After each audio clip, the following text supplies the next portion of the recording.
Para nós, tá ligado? Se acontecer um barulho perto de você, é um anjo chegando para receber suas orações e levá-las a Deus.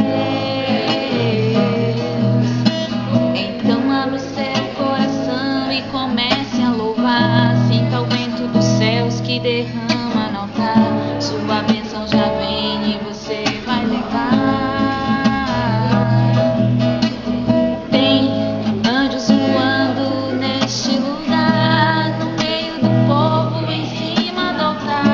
Subindo e descendo em todas as direções.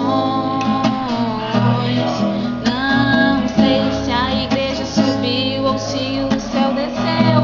Só sei que está cheio de anjos de Deus, pois o próprio Deus está aqui.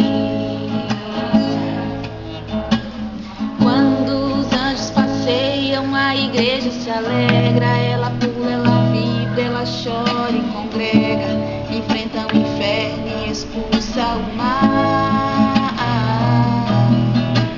Sinta o vento das asas do anjo agora. Confia, irmão, chegou a sua hora. Sua bênção já vem e você vai levar. Tem anjos voando neste lugar, no meio do povo, em cima do altar, subindo e descendo em todas as direções.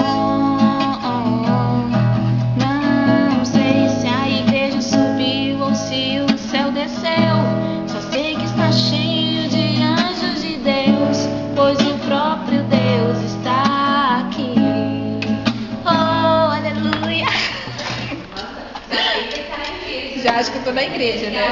Tá certo, pronto, acabou.